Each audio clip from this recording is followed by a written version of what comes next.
नमस्कार, मैं हूं समीर अब्बास। इस्लाम और आतंकवाद आखिर क्यों नौजवान आतंक की तरफ आकर्षित हो रहे हैं? आखिर धर्म का आतंक से नाता क्या है?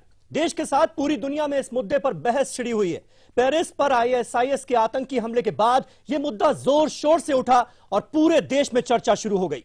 इस मुद्दे पर लाइव इंडिया लगातार बहस कर रहा है कि क्या आईसिस इस्लाम की आवाज है? इस्लाम के नाम पर आखिर इतनी दहशत क्यों? आज हमने इसी मुद्दे पर इसी बहस के लिए लगाई है सबसे बड़ी धर्म संसद। लेकिन बहस शुरू करने से पहले देखते हैं वो रिपोर्ट जिसने हमें इस बहस के लिए मजबूर कर दिया।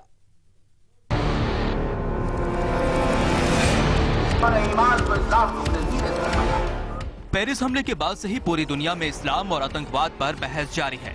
शुक्रवार को हुए माली आतंकी हमले में होटल में घुसे आतंकवादियों ने उन बंधकों को छोड़ना शुरू कर दिया था जो कुरान की आयतें सुना रहे थे। ऐसे में उन सवालों को और धार मिल गई जो अमेरिका के राष्ट्रपति बराक ओबामा ने उठाए थे।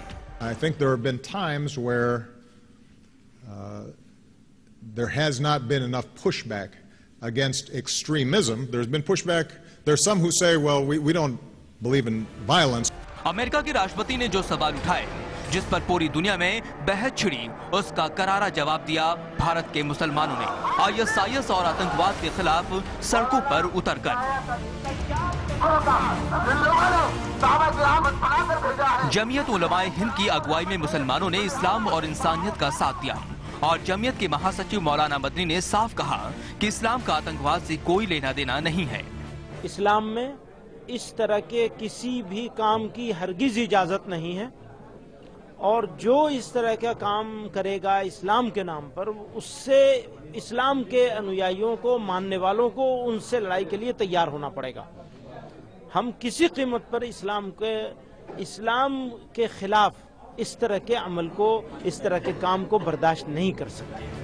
हकीकत ये भी है कि आईएसआईएस के निशाने पर सबसे ज्यादा मुस्लिम युवा है जो बगदादी के कमांडरों के बहकावे में आकर इंसानियत के खिलाफ रास्ता अपना रहे हैं और आईएसआईएस को लेकर युवाओं में आकर्षण बढ़ा है। शिया धर्मगुरु मौलाना कल्बे रुशैद ने आईएसआईएस को ताकत का दलाल बताते हुए युवाओं को इससे सचेत रहने की नसीहत दी।